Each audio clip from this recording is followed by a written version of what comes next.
Yes, karibu kwenye Sports Update. Ni dondoo za kisoka ndicho kitu ambacho nakuletea hivi sasa, na leo nakupitisha katika safari za mafanikio na maanguko kwa vilabu vikongwe viwili hapa nyumbani, Young Africans na Simba Sports Club katika mashindano ya CAF.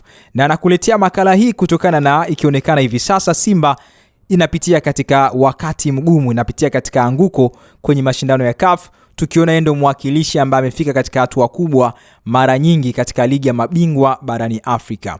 Sasa sare ya bao 2-2 dhidi ya Esperance ya pale nchini Tunisia katika uwanja wa Mkapa imeipatia Simba alama ya kwanza kwenye hatua ya makundi ya ligi ya mabingwa barani Afrika kwa msimu huu. Hata hivyo, Simba ipo katika hali mbaya, kiburuza mkia kwa kugeuka kwa kibonde katika kundi lake. Hii inakuwa kwa mara ya kwanza kwa mnyama kufanya hivyo tangu aanze kushiriki kwa mara ya kwanza 2003 katika mashindano hayo. Mara zote Simba imeshiriki hatua hii, ama ilivuka robo finali au ilizidiwa alama chache na aliyevuka, lakini sio kuwa wa mwisho katika kundi. Yaani hili linaonekana kama anguko kubwa kwa Simba. Sasa hapa tuanze historia ya hatua ya makundi tangu ambapo CAF walipoanzisha. Shirikisho la soka barani Afrika walianzisha hatua ya makundi kwa mashindano ya vilabu barani Afrika ilikuwa ni mwaka 1997. Simba imeshiriki hatua hiyo mara kibao tu, ikiwa ni mwaka 2003, 2018-19, 2020-21, 2021-22, mwaka 2022-23, 23-24, 24-25 na msimu huu mwaka 2025-26. Hata hivyo, timu ya kwanza hapa nchini kufuzu hatua hiyo ilikuwa ni Yanga mwaka 1998. Lakini Yanga ni kama walikwenda kujifunza, kwani walimaliza na sare 2 tu, wakifungwa mechi 4 kati ya mechi 6. Matokeo ya kwanza kwa Yanga yalikuwa ni sare ya 1-1 dhidi ya Manning Rangers. ASEC Mimosas walimfunga Yanga goli 2-1, Yanga akiwa ugenini. Lakini baadaye pia Yanga akaenda ugenini kule kwa Raja Casablanca, akapigwa bao 6-0. Baada ya hapo Raja akaja Tanzania akapata sare ya bao 3-3 dhidi ya Young Africans. Mechi ya marudiano dhidi ya Manning Rangers ambapo Young Africans alikuwa ugenini, alipigwa goli 4-0. Na baadaye mechi ya mwisho walicheza na ASEC Mimosas hapa nyumbani Tanzania, Yanga alipigwa goli 3-0. Msimamo wa kundi kwa mwaka 1998, ASEC Mimosas alimaliza wa kwanza akiwa na pointi 13. Pia tukaona hapa wa pili akamaliza huyu Mining Rangers akiwa na alama 10. Watatu akamaliza Raja Casablanca akiwa na alama 8. Young Africans yakawa mwisho akiwa na alama 2. Sasa hayo yanabaki kuwa matokeo mabaya zaidi kwa Young Africans, lakini walifuzu tena hatua ya makundi, na safari hii kombe la shirikisho ilikuwa ni mwaka 2016. Hapo akaangukia kundi A pamoja na TP Mazembe, Mobajia pale Morocco na Bedeyama pale nchini Ghana.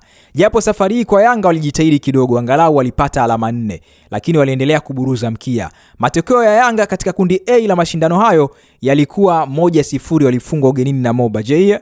Lakini baadaye Young Africans akawa nyumbani akafungwa na TP Mazembe goli 1-0, na mechi nyingine pia akawa nyumbani dhidi ya Medeyama wakatoa sare ya 1-1. Lakini mechi ya ugenini dhidi ya Medeyama Young Africans akafungwa goli 3-1, na mechi ya mwisho Young Africans akashinda dhidi ya Mobajia akashinda goli 1 akiwa hapa nyumbani. Kundi msimamo kawa hivi: TP Mazembe alimaliza kwanza akiwa na alama 13, Mobajia alimaliza pili akiwa na alama 8, Medeyama akamaliza tatu akiwa na alama 8. Tofauti hapa ilikuwa ya magoli, lakini Yanga akamaliza mwisho kwenye kundi akiwa na alama 4. Baada ya hapo walirudi tena 2018 wakaangukia kundi D pamoja na USM Alger ya pale nchini Algeria na Rayon Sport ya pale Rwanda pamoja na Gor Mahia pale Kenya. Yanga walipata tena alama 4, lakini wakabaki wa mwisho kwenye kundi. Matokeo yalikuwa dhidi ya USMA au USM Alger.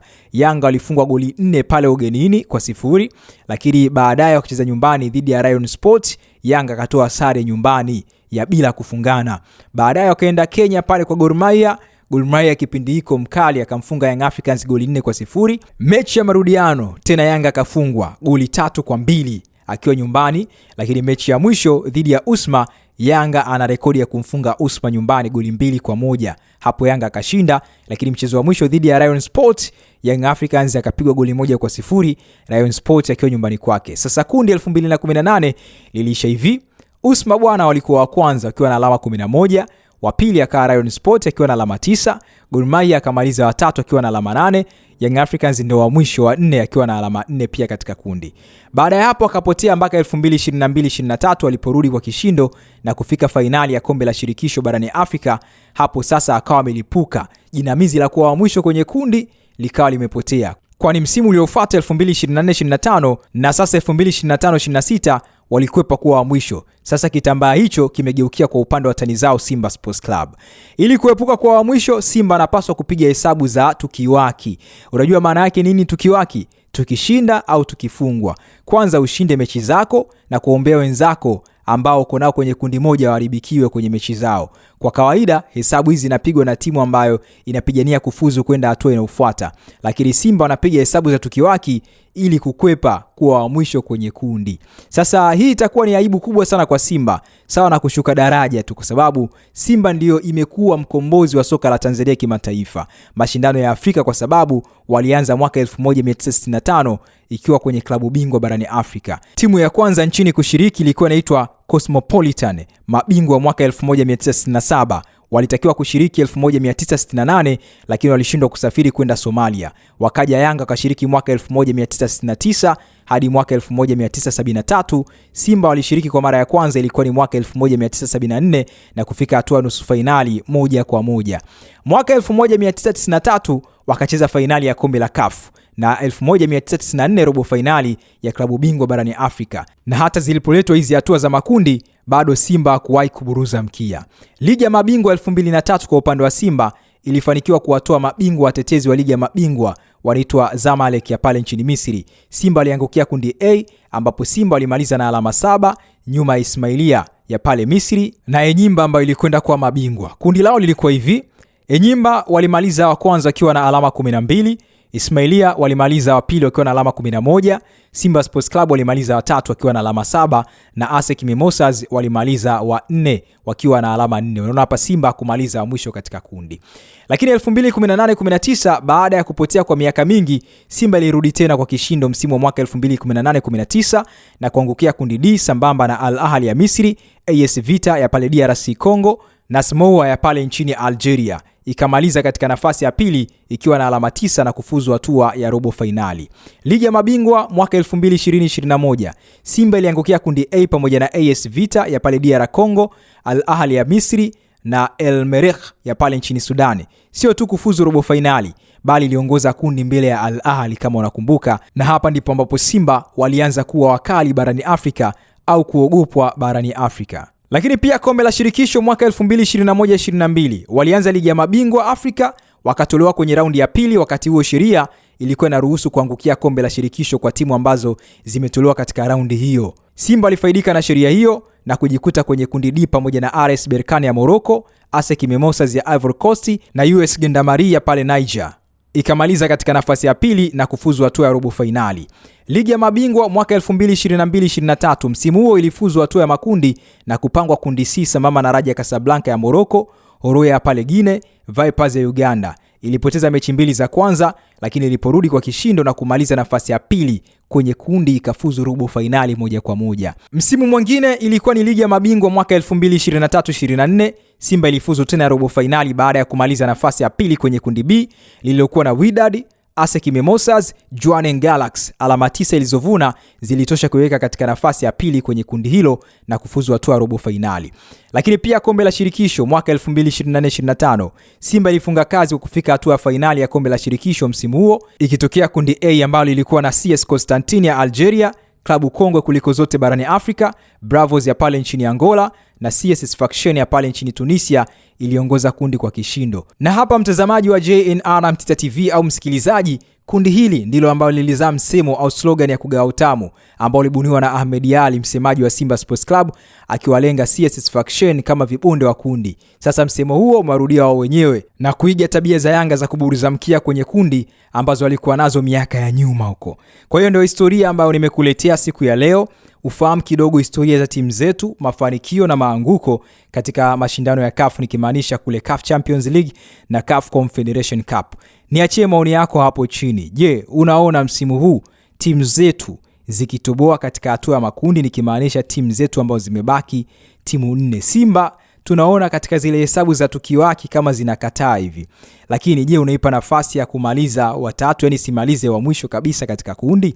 Je, bado Simba anaipa nafasi ya kumaliza katika nafasi ya tatu, sio ile ya mwisho ya kuburuza mkia kama vile ambavyo tumezungumzia katika anguko lake msimu huu? Niachie maoni yako hapo chini, lakini usisahau kusubscribe ili uwe number 1 kupata habari zetu kutoka hapa JNR Mtita TV, rafiki namba 1 wa burudani na michezo. Mimi naitwa Babu Ali na udhamini mnene sana tunapewa na Brand Hotel kutokea pale Kisasa Dodoma.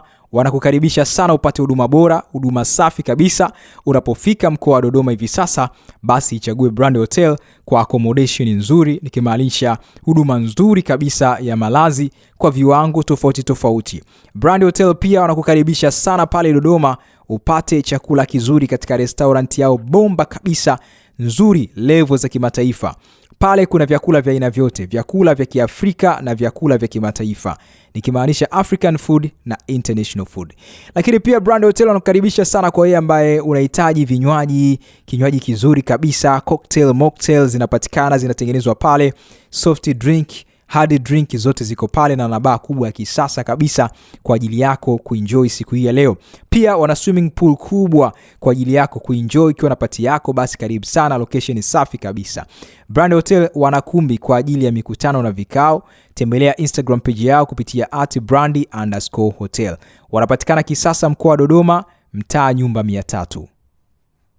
Ni kweli hoteli nyingi umeshafika na umeshapata huduma zao, lakini nikuulize, je, umeshawahi kufurahia na kuenjoy kwa kupata huduma nzuri na bora zaidi kutoka Brand Hotel? Usijali wala hujachelewa. Brand Hotel ndio mabingwa kutoa huduma bora zaidi. Ni hoteli ya kifahari inayopatikana mkoa wa Dodoma yenye mandhari nzuri ya kuvutia. Ufikapo Brand Hotel utapata huduma bora ya malazi, vyakula vizuri vya Kiafrika na vya kimataifa, vinywaji vya aina zote, free breakfast, free wifi, free swimming pool, vyumba vya kisasa vyenye huduma tofauti tofauti vitakavyofanya siku yako iwe nzuri na ya kipekee. Pia tuna kumbi za kisasa kwa ajili ya mikutano na shughuli mbalimbali, garden nzuri ya kuvutia kwa ajili ya kupumzika na kupiga picha. Tunapatikana Kisasa Dodoma, Tanzania. Fanya booking online kupitia booking.com. Tunapatikana kwa simu namba 0773467756. Email brandhotel14@gmail.com. Brand Hotel, tunaamini kwenye ukarimu na huduma bora.